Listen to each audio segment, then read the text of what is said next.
So, kailan lang, no, naging matunog yung parang tweet ni Kamzat about kay Adesanya, no, na parang sakal-sakal ni Kamzat si yung best friend ni Adesanya na si Kamaru Usman.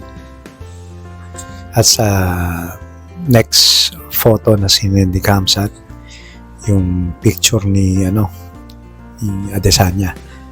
So sana matuloy yung laban, no? Hindi natin alam kung matutuloy, no? Kasi for the title na rin kasi si Kamzat eh. So parang waiting siya kung sino yung mananalo kay Dricus du Plessis versus Sean Strickland, no? Maglalaban sila itong January na, no? 2024.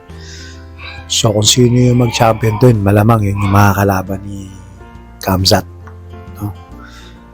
Pero ito nga, Kamzat versus Adesanya, no? So hindi natin pwedeng isang tabihan, pero maganda sana kung champion si Adesanya ngayon eh.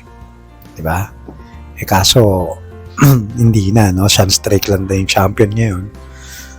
Noon kasi naging matunog yan, no? Mga way back 2022, 2021. Yun talaga, na talagang parang, lalo na kung wala pang talo si Adesanya noon. Talagang matunog na matunog yung labang Kamzat versus Adesanya dahil maganda yung matchup eh. Although talagang wala kasing tumatalo kay Adesanya noon eh. Nung panahon na yun, no? Wala pa parang si Alex Pereira, pa lang, isa o dalawang laban pa lang sa UFC noon. So matunog na matunog yung Kamzat versus Adesanya kasi nga parang lahat ng nakakalaban ni Adesanya ay striker at tinatalo niya. So parang nag-iisip ngayon, no? Parang nag-iisip yung MMA community at UFC kung sinong pwedeng ipantapat dito kay Adesanya. So ayun nga, Kamzat dahil wrestler, no? Talagang kasi alam naman natin yung weakness ng isang striker, no? Pagka dinala mo sila sa ground, talagang more likely bibitaw sila sa depensa eh. Yun ang mangyayari.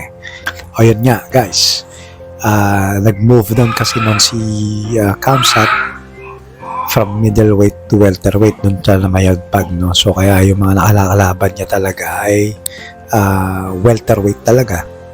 Pero ngayon nga, lumalaban na ngayon si Kamzat sa middleweight division, kaya nabuksan na naman tong matchup na to. So ngayon, kanino kayo guys? Kamzat versus Adesanya. Aabangan natin yan guys. Comment lang kayo down below. Pag-usapan natin yan.